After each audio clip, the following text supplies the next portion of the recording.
सध्या महाराष्ट्रामध्ये आणि त्यातली त्यात सोलापूर जिल्हा आणि माहेश्वर तालुका दिनांक 13 तारखेला या तालुक्याची जिल्हा परिषद असेल पंचायत समितीबाबत आरक्षण सोडत पार पडली आणि आरक्षण सोडत पार पडल्यापासून तालुक्यामध्ये उमेदवारांची गर्दी होती. काय सांगाल तुम्ही? एक गर्दी इच्छुक आता कसं आहे, ह्या वेळेचं वातावरण पूर्वीच्या वातावरणापेक्षा वेगळं आहे. पहिलं कसं असायचं, मोहिते पाटील गट आणि उत्तमराव जानकर गट हे दोनच गट असायचे.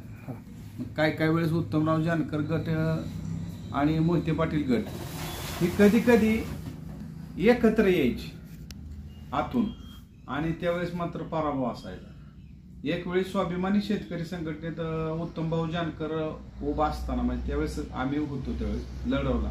मोहिते पाटलाचा चांगला पराभव झाला त्या तालुक्यात. तालुक्याची जनता जी आहे ते विरोधात आहे, पण जे विरोधक म्हणून समोर असतात म्हणजे आम्ही विरोधक आहे मोहिते, तीच कधी कधी मोहिते पाटलाकडे गेलेलं बरेच वेळा सर्वसामान्याला दिसलेलं आहे. परंतु आता ही वेळापूर जिल्हा परिषदचा गट असेल, पंचायत समिती गण असेल, या गणातून तुमची उमेदवारीबाबत सर्वसामान्य लोकांमध्ये चर्चा आहे की बाबा गोपाळ काका घाडगेंनी देखील या पंचायत समिती गण लढावा. काय सांगाल आपण यावर? नाही, मी म्हणजे जशी त्यांची इच्छा असेल म्हणजे मतदारांची काय, तसे अनेक इच्छुक पण आहेत. त्यात अमृतभाई आहेत, उदय डॉक्टर म्हणून आहेत काय, श्रीधर काका आहेत, काका जाधव म्हणून आहेत काय, परत मदन दादा म्हणून आहेत. म्हणजे आमच्या बीजेपीच्या जवळ एवढे आहेत की बोलायचं काम नाही. परत इकडं ह्याच्यात मिलनाना सरताप एक आहेत, बाळनाना पण आहेत. हे असे बरेच लोक अजून पुढे येणार आहेत, त्यांच्या इच्छा तुम्हाला दिसतील तसं. परंतु एकीकडे आता एक बलाढ्य शक्ती आणि जानकर हे दोन विरोधक एकत्रित आलेत, त्यामुळे या वेळापूर जिल्हा परिषद गटावरती त्यांचा विजय होईल अशी चर्चा आहे. त्यामुळे इथं तुमचा निभाव लागेल का? 1000%. कारण आम्हाला रामभाऊ सारखं नेतृत्व ह्याच्या मागे मिळालं होतं मागं, पण त्यावेळेस काळ वेगळा होता. म्हणजे सुभाषांना ह्या नेतृत्व करत होते, पण त्यावेळेस जनता गुलामगिरीत असल्यासारखी वागत होती, म्हणजे भेट होती जनता सत्तेवाल्यांना. पण ह्या वेळेस मात्र तसं होणार नाही. रामभाऊ सातपुते यांचं भाऊंचं काम अतिशय चांगलं आहे. तुम्ही बघताय रोज ऑपरेशन चालू आहेत. माशनूरचा प्रश्न मार्गी लागलेला आहे. म्हणजे हे अतिशय महत्वाचं, ह्या भागातलं काम तर आमचं चांगलं चालू आहे. आणि कामाच्या जेव्हाच माणूस नेहमी बोलत असतो की बाबा म्हणजे पुढचं जे येणारं इलेक्शन आहे ते आम्ही ह्या पद्धतीनं लढवतोय आणि ह्या पद्धतीनं आम्ही जिंकू सुद्धा. परंतु विद्यमान ह्या तालुक्याचे आमदार आणि वेळापूर गावचे सुपुत्र उत्तमराव जानकर वारंवार राम सातपुतेवरती एक आरोप करतायत की बाबा 10 कोटीचा गांजा पकडला आणि तो सोडवण्यामध्ये रामभाऊ सातपुतेनं सत्तेचा वापर करत साथ दिली किंवा त्या चोराला साथ दिली असा आरोप होतोय 10 कोटीच्या गांजासाठी. आता बघा, लक्षात घ्या, आता आपल्याला एखादं सोनं मोडायचंय तर आपण बँकेत गेलो तर बँकवाला काय म्हणतो, सोनाराकडे तुम्ही जावा, ती सोनं आहे का काय बघा म्हणून काय. किंवा आपल्याला एखादी गाडी विकायची तर ते एजंटला म्हणतो की गाडीची किंमत काढा, व्हॅल्युएशन काढा. ज्या वेळेस हे गांजा गावला म्हणत होता त्यावेळेस या 10 कोटीची म्हणजे व्हॅल्यू म्हणजे त्याची किंमत ही उत्तमराव जानकरांनी कशी काय केली. म्हणजे ह्याचा अर्थ असा आहे की उत्तमराव जानकर ही गांजातलं गडी आहे. लक्षात घ्या, गांजातलं गडी असल्यामुळं ह्यांना कसं माहित पडलं की 10 कोटीचा आहे, 1 कोटीचा आहे, 50 लाखाचा आहे. 10 कोटीचाच गांजा कसा आहे म्हणजे कुठंतरी पाणी मुरतंय हे लक्षात राहू द्या. बाकीच्या लोकांना वाटतंय की बाबा आता आम्ही शेतकरी शेती करतोय तरी आमची प्रगती नाही, पण ही जी गडी 10 कोटीतलं गांजा धरला आणि कुठं दारू गावली ही जी चालू आहे तर ह्याचं व्हॅल्युएशन करायला उत्तमराव जानकर जसं सोनाराला बोलवतो सोन्याची पारख करायला, तसं उत्तमराव जानकर त्यात गांजाच्या व्यवहारात असल्यामुळं ते जाऊन सांगते की हा 10 कोटीचा गांजा आहे आणि ते टेम्पो पकडला आणि ते PSI आलं. असं रेकॉर्डला कुठं आलंय का त्यांच्याविषयी?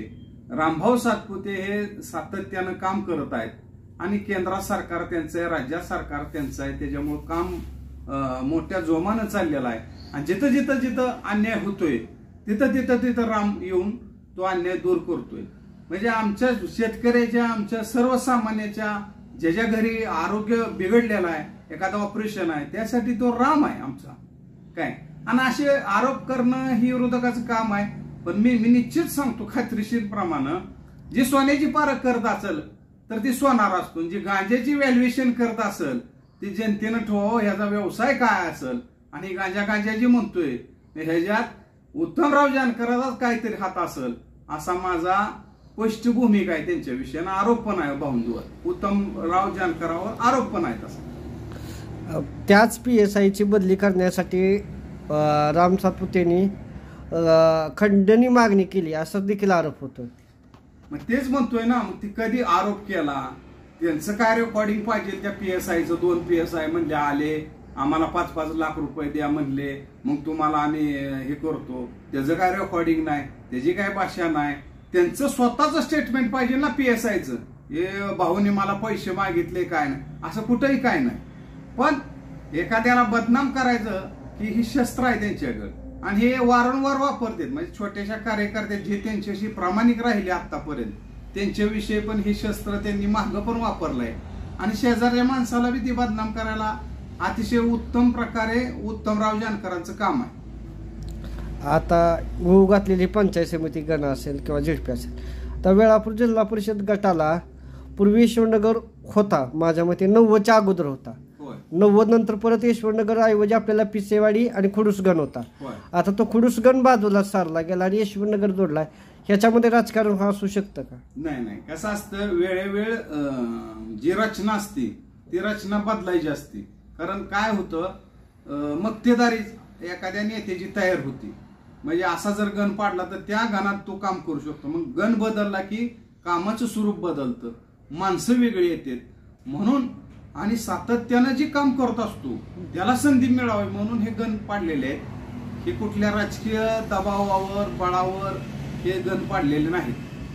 परंतु हा राजकीय दबाव जर नसला, पण भविष्यात जे जिल्हा परिषद गट असेल तो राम सातपुतेला जाचक होईल असं नाही का वाटत? तो गण यशवंतनगर नाही. कारण की अकलूजचा बालेकिल्ला हा मोहिते पाटलांचा राहिलेला आहे. त्यामुळे येणाऱ्या निवडणुकांमध्ये मोहिते पाटील वरचढ चढतील का आपल्याला वेळापूर गणातून? आता माग कसं असायचं, बॉक्समध्ये मतदान असायचं आणि ती बॉक्स बदलण्याची जी सिस्टीम असायची, म्हणजे एसटी अडवणे, परत त्यातले बॉक्स काढणे, दुसरे बॉक्स टाकणे, ही पद्धत चालू होती. त्यामुळे जनतेचा विश्वास राहिला नव्हता मतदारावर. पण भाजप सरकार म्हणजे काँग्रेसनंच ते परत EVM मशीन आणलं आणि त्याच्यात बटन दाबले की मत पडायला लागलं आणि ती खात्री झाली. खात्री झाल्यामुळे आता लोकांना पण भीती संपलेली आहे लोकांची, की बाबा आपण विरोधात मतदान केलं तर आपलं विरोधात मतदान जाऊ शकतं. मागच्या वेळेस कसं होतं, आपण जर मतदान केलं तर ते मतदान म्हणजे बॉक्स बदलून परत हाईच गडी येत होतं. त्याच्यामुळं एक माणसात नकारात्मक शक्ती तयार झाली की काय जर केलं तर नेहमी हीच सत्ताधारीच निवडून येते. पण आता तसं होणार नाही. तालुक्यात वेगळी राम ही चर्चा चालू आहे आणि त्याला म्हणजे पालकमंत्रीची चांगली साथ आहे आमच्या माळशिरस तालुक्याला. आणि शेतकरी खुश आहे, सगळे खुश आहेत, आनंदात सगळं चाललेलं आहे. म्हणून आमचं सरकार येणार आहे. आमचं पंचायत समिती जिल्हा परिषदला आमची सीट बसणार आहे. आता जर पंचायत समिती गणातून जर तुम्हाला उमेदवारी नाही मिळाली किंवा इतर उमेदवाराला उमेदवारी मिळाली तर तुम्ही काम करणार का त्याचं? मी कामासाठी उभा राहायचं म्हणून मी प्रयत्न करतोय. म्हणजे प्रयत्न म्हणजे आम्ही बोलणार आहे की बाबा त्यांच्या ह्यांना की कामासाठी उभा राहतोय. आमची काय घरांशाही जिल्हा परिषद पंचायत समिती यातली आमची घरांशाही नाही. हे लोक सांगतात की तुम्ही उभा राहा म्हणून उभा राहतोय. माझ्यापेक्षा 72 कोण असेल, चांगला कोण असेल किंवा त्यांच्या नजरेला एखादा चांगला माणूस असेल तर त्याचं काम आम्ही पूर्ण ताकदीनं तन मन धनाने आम्ही रात्रंदिवस आपदून जे कोणी उमेदवार देईल मी सोडून त्यासाठी आम्ही काम करणार. कुठलाही रुसवा फुगवा येऊन देणार नाही. आणि तालुक्यात असं कुठं जर होत असेल तर समन्वय म्हणून मी त्या सगळ्यांची गाठी बेटी घेऊन, आता मोहिते पाटलाचं तीच काम आहे की ज्यावेळेस एखादा माणूस उभा राहतो आणि 10 माणसं नाराज असते, ते 10 माणसं गोळा करायची आणि त्या भाजपच्या कार्यकर्त्यावर ती मग 10 माणसं सोडायची आणि कसा राजकारण करायचं हे त्यांनी ठरवलेलं आहे. पण यावेळेस मी मैदानात आहे, जिथं जिथं नाराजी असेल तिथं मी जाऊन सांगणार आहे की बाबांनो, जी दिल निरीक्षक भाजपची फिरत आहेत, जी त्यांच्या डोक्यात येईल त्या पद्धतीने ती उभा करणार आहेत आणि त्याप्रमाणेच ज्याला तिकीट मिळेल त्याचं काम करायचं. आम्ही सगळी जी आता मागाशी नावं घेतलेली आहेत, आम्ही एकत्र काम करतोय, आम्ही एकामेकाच्या संवादात आहे आणि आम्ही सांगतोय की बाबा तुला तिकीट दिलं तर तुझं काम करणार, मला तिकीट दिलं तर माझं काम करू. असलं आमचं एकीचं सूर आहे.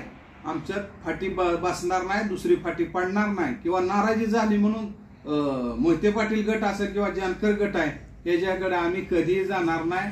त्यांना हात जोडून विनंती आहे की तुम्ही असलं धंद करू नका. ह्यावेळेस रामभाऊ सातपुत्यांचा विजय मोठ्या प्रमाणानं होणार आहे आणि रामभाऊने अजून शस्त्र घेतलं नाही.